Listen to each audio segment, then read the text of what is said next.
Our founding fathers here in this country brought about the only true revolution that has ever taken place in man's history.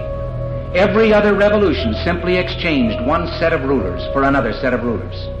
But only here did that little band of men so advance beyond their time that the world has never seen their like since, evolve the idea that you and I have within ourselves the God-given right and the ability to determine our own destiny. But freedom is never more than one generation away from extinction. We didn't pass it on to our children in the bloodstream. The only way they can inherit the freedom we have known is if we fight for it, protect it, defend it, and then hand it to them with the well-taught lessons of how they in their lifetime must do the same. And if you and I don't do this, then you and I may well spend our sunset years telling our children and our children's children what it once was like in America when men were free.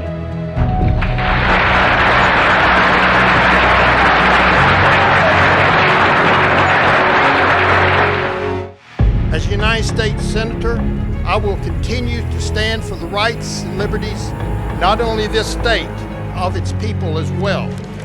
I will defend those rights and liberties under the Constitution of the United States. So help me God.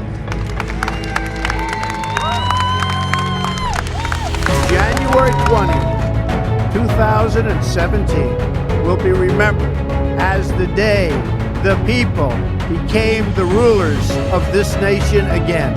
Because this moment is your moment, it belongs to you. When he was elected, then I felt like a big weight had been taken off my shoulders.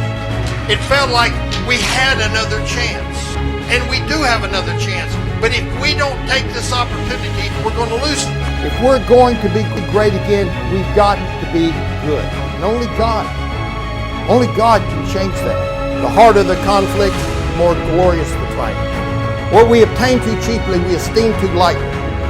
It is dearness only that gives everything its value. Attacks that are coming are immense right now. But guess what? There's a word in the Bible that says when the enemy comes in like a flood, the Spirit of the Lord will lift up a standard. There are things we just can't handle.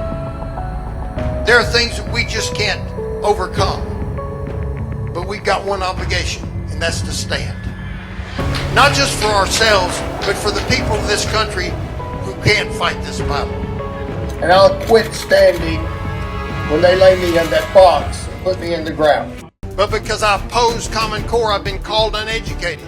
I've been called out of touch when I stood for the Constitution because it's outdated, you know. I've been called a warmonger when I want to rebuild our military. I've been called a racist merely for saying I would protect our borders.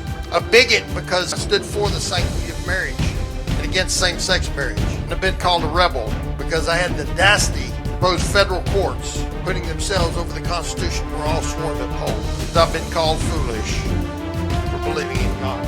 See, what I think they're afraid that I'm going to take Alabama values to Washington. And I want to tell you, I can't wait. Thank you. Thank you.